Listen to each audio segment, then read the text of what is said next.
Leaving Islam to follow Jesus Christ is not without cost for the people of North Africa.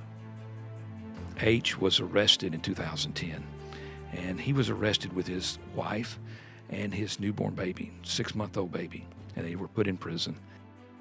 Radical Islam, even violent radical Islam, is a growing force in North Africa, just as it is in other parts of the world. But God is even using terrorist groups for His holy purposes. All of the fanatical groups like Al-Qaeda and Boko Haram, they have been a tool for missions. They've been a great tool. We'll hear how God is using these tools to grow His church in North Africa and learn the price that our Christian brothers and sisters there are paying. We'll also give you an update on the trial of 2 pastors in Sudan. All of that right now on the Voice of the Martyrs Radio Network.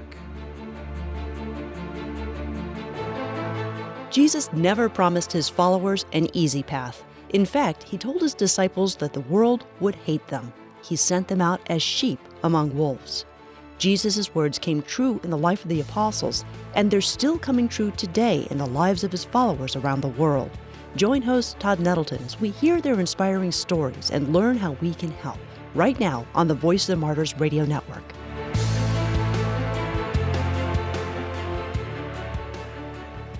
Welcome again to the Voice of the Martyrs Radio. We have the privilege today in our studio of having Brother Jay. He is a gospel worker in North Africa, and we're going to talk a little bit about what's going on in North Africa, about the persecution there, about what God is doing there. Jay, welcome to the Voice of the Martyrs Radio. Thank you, Todd. It's my pleasure to be here. Thank you for welcoming us, and we look forward to this time to talk with you. As we think about North Africa, and I know you're familiar with several of the nations there, you know, we look at Libya and we think failed state, chaos, terrorism. We look at Morocco and we think this is one of the success stories of the Middle East, of the Muslim world. But behind the scenes, there's still persecution and pressure in Morocco. Can you tell us a little bit about what's going on there right now? Morocco is a unique country. It's considered by the U.S. State Department to be one of the safest Muslim countries in the world. And for that, it is. It is a very safe place to visit, so we welcome anyone to come in and to be a part of working with us there. However, it's a state of Islam, and it's under Sharia law. And Moroccans are unique people. They're able to live outside that paradigm. And when I say that, they're able to live as Muslims. And so conversion in the country is against the law, and it's been that way for 14 centuries in Morocco. For someone to proselyte Moroccans, it's also against the law and forbidden to do so. Now, you have to deal with the government in the country that sees that the laws are carried out to the T.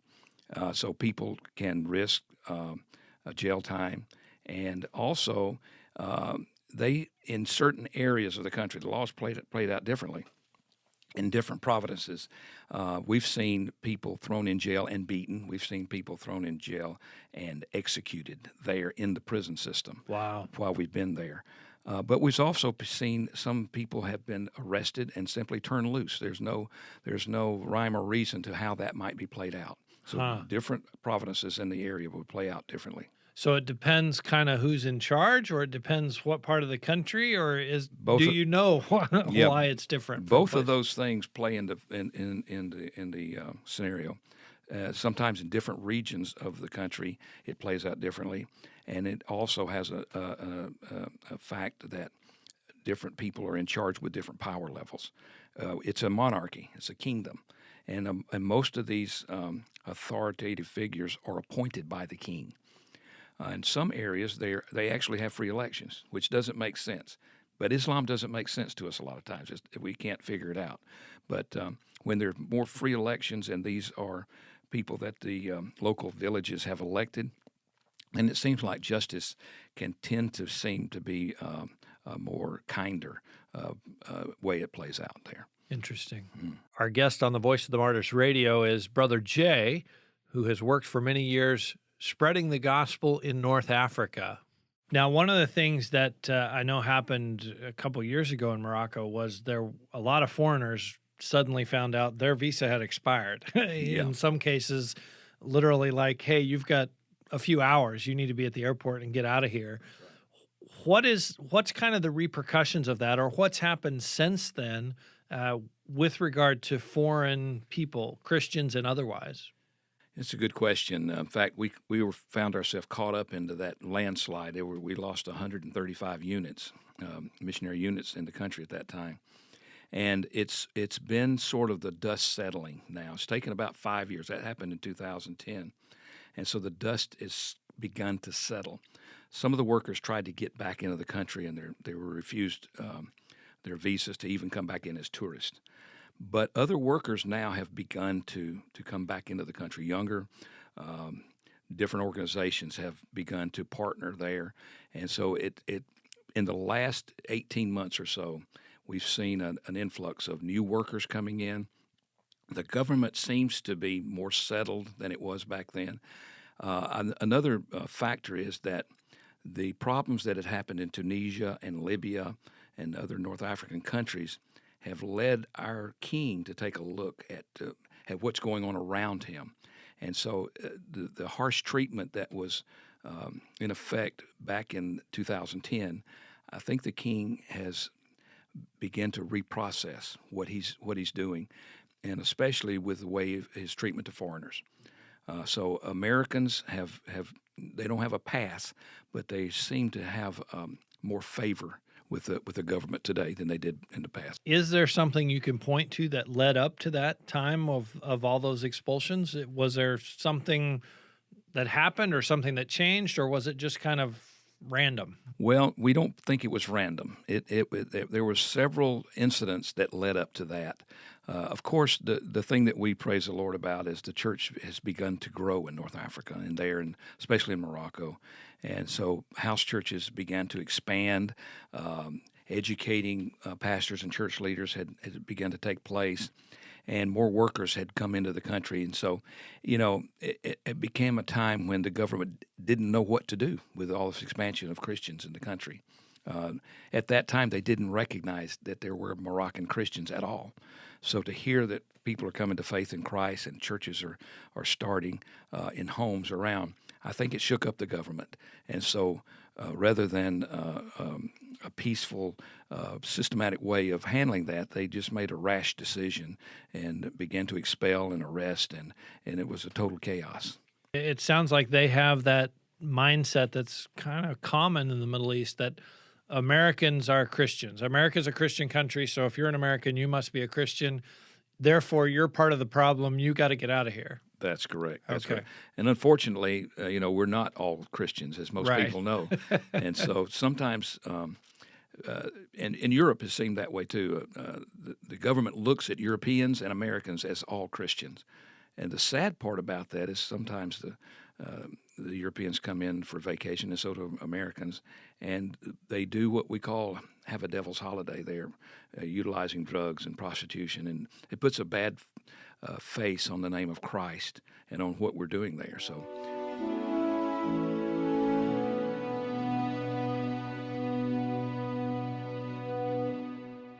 You're listening to Todd Nettleton on the Voice of the Martyrs Radio Network. It's a very different mindset from the American mindset of, everybody's different. They make their own decisions. They do whatever. That sort of cultural identity.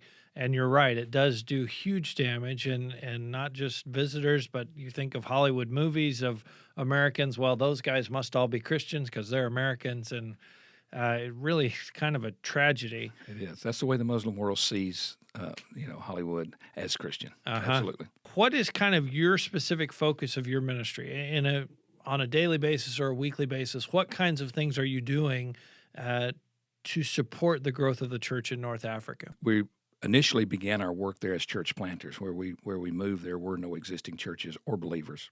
So our first work was to evangelize, to begin evangelizing process. But we had to earn the right to do so.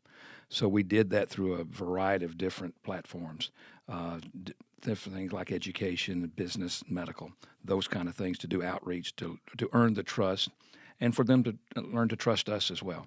And so we began to evangelize and help start home churches. There are no physical church buildings there, but these are all home churches.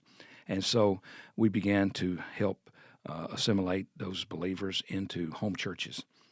And now our job is to enable those churches to grow and to continue to do outreach for themselves. And so that's what we've seen happen over the last 3 or 4 years is they've taken the initiative. In fact, we're working our way out of a job, Todd, and that's what we want to do. That's the best thing. We're not there we're there for the long term, but we're not there for a lifetime unless the Lord calls us to be there. We're there to work ourselves out of a job, and Moroccans are quickly doing that. So what does that look like now? Are you training pastors? You're training leaders? You're not doing the sort of evangelism part of the process at this point? We're an odd two. We continue to do that. God called us to continue to evangelize, so we continue to evangelize on a daily basis if we get that opportunity to do so. We want to be a part of educating the believing part of the population, and so that's done through a variety of ways, through discipleship programs that we put on. We also have a training for biblical training for pastors that want to go in depth for theological training. So we're able to train pastors, and we still continue to do outreach in different forms and ways. Medical has been one of our good tools to use, and the reason is because it's just not available into those rural and remote areas of the mountains. So we're able to bring in doctors, nurses, medical supplies, pharmaceuticals. It's been a great opportunity for others on stateside to serve alongside us. How does the Islamic State affect, first, how does it affect your work?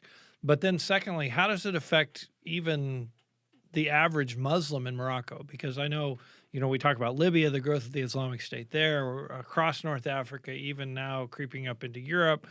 What does that do to your ministry? And then what does it do to Morocco as a whole?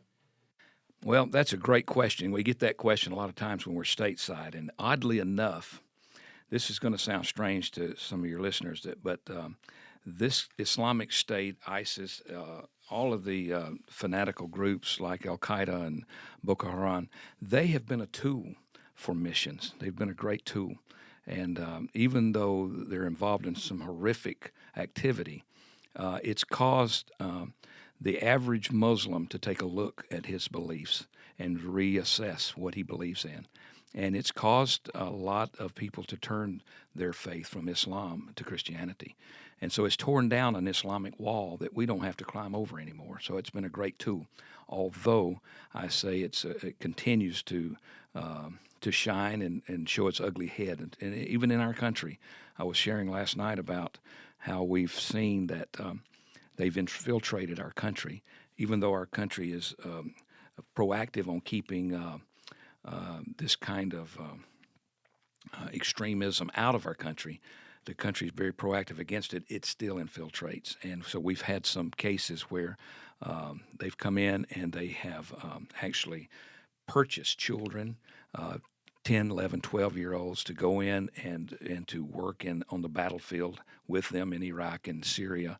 And these are kids that we've ministered to over the years. Wow. And so our heart is broken for them. We know these are kids that militias, and so it's heartbreaking to see that part. But God is doing a work, and so we're excited to see that regardless of how demonic that the things that we see in these activities, God is still at work. I'm reminded of the story of Joseph and what you intended for evil, God intended That's for good, exactly and right.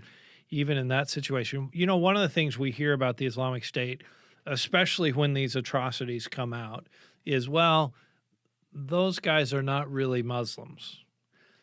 How would our friends in Morocco respond to that sort of apologetic thing that, oh no, that's not real Islam, those aren't really Muslims? There's two views on that. Most Muslims that are studied and have studied the Quran will tell you that the part of Islam that's predisposal to this type of activity, and it is talked about in the Quran, and it is talked about in the Hadith. But most Muslims will tell you, the majority of them will tell you that they don't buy into that kind of activity, that they don't want to be a part of that. But when they read some of the writings of the Prophet Muhammad, and the end of his life, he did buy into this kind of activity. So it's a sad fact that when someone has studied his life in the Quran and made this a part of his life, this is what he has to expect to happen. You're listening to the Voice of the Martyrs Radio. This is Todd Nettleton. We're talking this week with Jay, who is a longtime gospel worker in North Africa. Now, you've talked about the fact that some foreigners have been kicked out, and yet you're still there. What are some of the ways that God has kept that door open for you? You know, that's still what we call amazing grace. There's no doubt about it. And my wife and I pinch ourselves every day that we're still in the country. We just see it as God's hand and favor on our work. He's allowed us to stay there. But the other part of that equation is we've added value to the country as well. And so we've talked to some of the officials there that want us to stay, which has been good. And so we have the favor of the government, we have the favor of the people, but more than that, we have the favor of the Lord. And He continues to use us, and we don't know why. He's chosen us for such a time as this, and we feel very blessed that we still remain there. Now, you said you pinch yourself every day. Do you also think, what if today's the day we get kicked out? I mean, do you kind of think through that process on a daily or even, weekly or monthly basis? You do. It's it's like walking on eggshells daily. You meet people and you don't know who you can trust. You have to pray about things that you do and activities that you're involved with. And so my wife and I pray about that daily. We have to be ready at any moment to leave or to be arrested or be kicked out. So we live in that fishbowl, if you will. But we've accepted that lifestyle, and we enjoy it. And like I say, once again, God has given us favor, and we could lose that favor at any moment with the government. But so far, so good. 16 years there, and we give the Lord praise every day for that. So are there times when you're afraid? When you feel that fear of what's going to happen, or fear of, hey, this person could attack me? And if so, how do you kind of overcome that? How do you work through that? Fear is an odd word to describe it. I don't want to say, I don't want to say something stupid. I don't want to try to have an activity that would cause an expulsion or cause someone to come against us. So we try to walk every day and allowing the Lord to work through us. But there are times that I'm concerned. Now, let's put it that way. We were just in another country, in Tunisia, about 5 miles down the road from where, if some of your listeners may know, that there was a shooting on the beach. And we were about 5 kilometers, I say, from that. And I became concerned that, first of all, it's one thing that I'd have myself there and my wife there, but if I had other people there, and I had other people there with me. So I'm concerned for others that are with me. Day-to-day activity, I feel very protected that the Lord has put His angels around us and protecting us. I'm always concerned about the believers and the seekers that we're working with. They're attached to us. They're attached to our hip. So if I do something wrong and stumble, it can cause a problem for them. So I am concerned about those kind of activities, and not to say or do things that would cause others harm. You're in Tunisia. There's a shooting on the beach just a few miles from you. What did you guys do? Did you just kind of hunker down and sit tight, or head for the airport and try to get out of the country? Or well, first of all, that was the concern of most of the foreigners that were in the country. So the airports were full, and they were trying to leave, and we were having an activity there anyway. So we just stayed in the place where we were, and we waited it out. We made phone calls and emails, and we let people in the States know we're okay. We contacted our fellow workers there to find out if they were okay or not.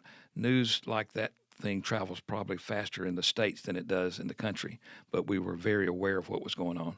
And so once we found out that things seemed to be under control, then we just continued with our activity there.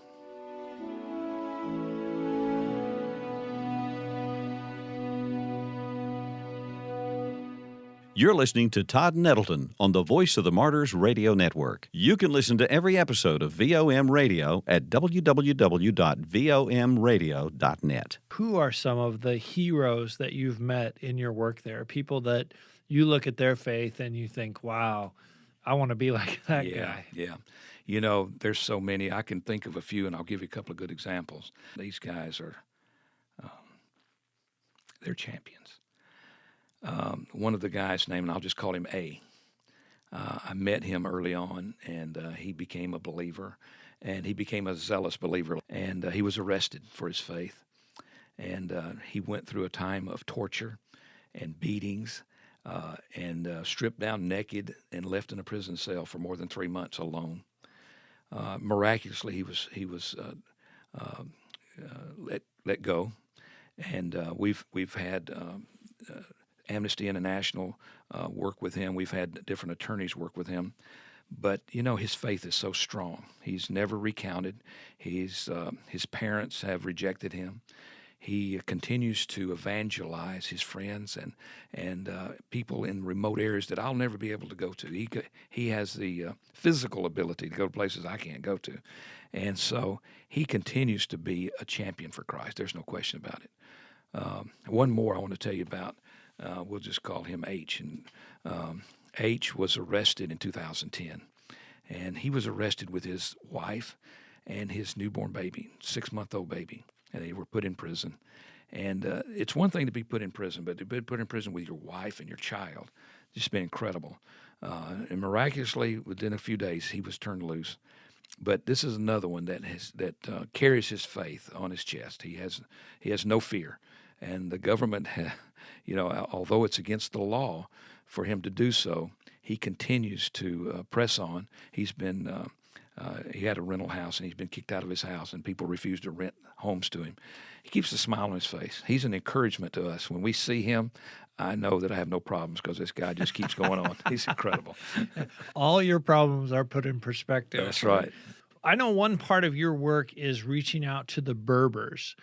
Tell us a little bit about that and why that group is significant and special to you. They're so special to us. In fact, the first Moroccan that I knew was a Berber, and I met him in the Middle East, and he invited me to the country, and didn't know anything about them. But they are the original indigenous people of North Africa, and they'll tell you in a minute they're not Arab. Although the State Department says they are, they'll tell you that their bloodline is not Arab. Their language is a special language. It's called Tashlahate. It's an ancient language. It's a non-written language. Their culture is totally different from the Arab culture. Their land is even different. They're mountainous people, and they're nomadic, and so they're totally different from the Arab culture that they've been identified as. And they want the freedom to express that. Now, here's what's exciting. I get excited when you ask me about questions about Berbers, because for 14 centuries, they've been the second-class citizen in our countries and all across North Africa. Well, a couple of years ago, past two Novembers past, the Constitution was changed. And now our country recognizes the Berbers, and they like to be called what they really are. They're called the Amazigh people. A lot of people can't pronounce that without coughing up a little bit. But the Amazigh people are the original indigenous people, and it's now in the Constitution in Morocco that they are recognized as the people. They're recognized as people, and their language can be recognized, and now it's even taught in school. So it's a forgotten language for a lot of people. But about 25% of the population continues to speak that language fluently. We're very passionate about our people.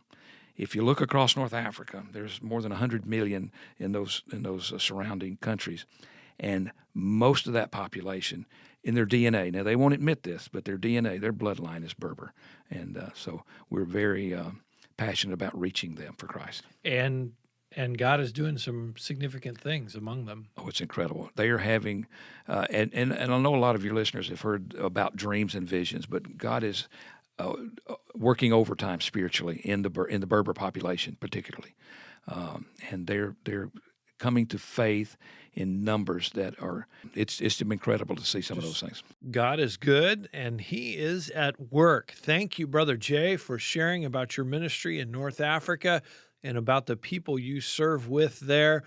We're going to continue our conversation with Brother Jay next week on the Voice of the Martyrs Radio. I hope you'll come back and join us as we talk about specific ways that you can reach out to Muslims you know in your workplace, your school, your neighborhood. We'll also talk about some items to put on your prayer list for North Africa. Come back and join us next week to continue our conversation with Brother Jay. Last week, I told you about two pastors on trial in Sudan, and I want to give you an update on their case, which took some very interesting turns last week. Last Wednesday, the judge in their case found pastors Michael Yatt and Peter Reith guilty of two new offenses, which they hadn't previously been charged with. They had this whole trial without these charges, and then the judge found them guilty of those, but not guilty of the very serious charges that they were actually charged with and which could have carried the death penalty. The judge sentenced them to the time they had already served in prison and released both of the pastors.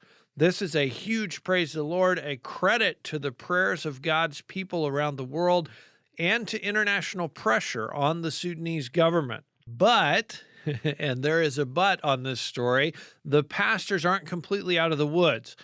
When they went to the airport on Thursday to leave Sudan, they were told that they were still under a travel ban and could not board a plane to go home to South Sudan. It's unclear if this travel ban is from the judge in their case or if it's from the Sudanese intelligence service, which would potentially be a lot bigger problem in terms of getting it lifted.